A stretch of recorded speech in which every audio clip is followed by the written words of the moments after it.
গত ৫ মে ২০২৫ রোজ সোমবার জাতীয় মানবাধিকার সোসাইটির উদ্যোগে বাংলাদেশের শ্রমিক অধিকার সমসাময়িক ভাবনা শীর্ষক একটি আলোচনা সভা অনুষ্ঠিত হয়।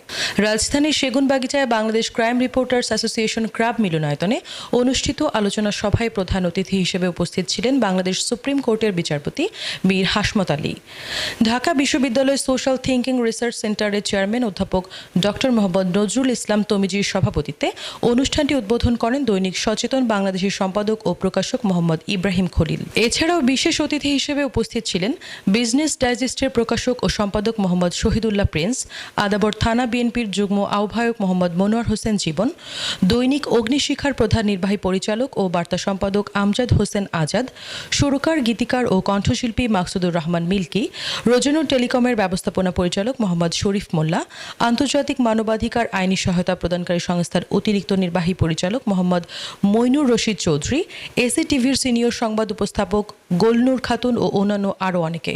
আমার প্রবক্তা বলেছেন যে তিনি বলেছিলেন যে আমরা কণ্ঠস্বরী। আমি কিছুদিন আগে ওই বড় সভা আমাদের প্রিয় মানুষ তাদের কথা হয়েছিল, তাই বললেন যে কেমন আছেন, আমি তো কণ্ঠস্বরী, আসলে আমার দিবস পয়লা যে আসলে আমরা যে লেভেলে আছে, যেমন আমরা যারা বুদ্ধিবৃত্তি চর্চা করি আমরা বুদ্ধিশ্রমী কি, আমার কাছে কোনো আলোচনা একটাই আলোচনা হচ্ছে শ্রমিকদেরকে তাদের যে ন্যায্য অধিকার, ক্যাপিটাল গুডস প্রোডাকশন, ভাষায় বলে ক্যাপিটাল গুডস প্রোডাকশন, বলে যে new liberalism ruling us in the name of democracy. গণতন্ত্রের নামে আমাদের নব্য উদারপন্থী মতবাদ শাসন করছে, যেটার মূল মন্ত্রটা হচ্ছে ফ্রি মার্কেট। কোনো বডি থাকতে পারে না শ্রমিক অধিকারের প্রশ্নে, কি ডাক, কি বাম, কি দক্ষিণ, কি উত্তর, কি মধ্য মতো থাকতে পারে না। শ্রমিকদের অধিকারের প্রশ্ন সময় এসেছে, আমরা সবাই ঐক্যবদ্ধ হই। শ্রমিকদের অধিকারের প্রশ্নে আমরা সবাই এক হই, আমার দেশ এক, আমার পতাকা এক, আমার মানচিত্র এক, এবং শ্রমিকদের অধিকারের মধ্যে আমি এক হই।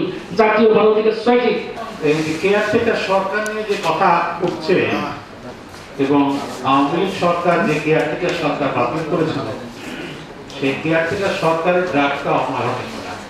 এর আগে অনেকবার অনেক অনুষ্ঠানে আমি বলেছি আওয়ামী লীগকে, অপুর অনেক অনুষ্ঠানে অনেক এমপিরা এসেছিল, তাদেরকেও আমি ওপেনলি বলেছি এটা চলতে পারে না, এটা হতে পারে না। যেদিন হাসিনা পালিয়ে গেল সেদিন আমাদের কোনো দিক নির্দেশনা ছিল না। ক্ষমতার অঙ্গনে যদি না যেতে পারে, আজকে আমি ছোট্ট করে একটা কথা বলি, বর্তমান সরকার যে আছে সাংবিধানিক ক্ষমতা ছাড়া কোনো জবাব নিয়ে যাবে, কোটি কোটি টাকাও যদি লুট করে নিয়ে যায় আপনাকে জবাব দিয়ে পাবেন। সবার সম্মানিত সভাপতি, মিডিয়া কর্মী এবং সকল উপস্থিতি সকলকে আসসালামু আলাইকুম।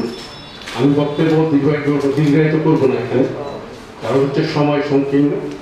আমি একটা কথাই বলবো, শ্রমিকদের অধিকার ফিরিয়ে দেওয়া আমাদের সকলের, আমরা যদি একজন করে মনে করি যে হ্যাঁ এটার অধিকার ফিরিয়ে দেওয়া যাবে সম্ভব, তাহলে সবাই একত্রিত হয়ে এটাকে আমরা চেষ্টা করবো শ্রমিকের অধিকার ফিরিয়ে দেওয়া। সেই আশা ব্যক্ত করে আমি আমার বক্তব্য শেষ করছি। আল্লাহ হাফেজ।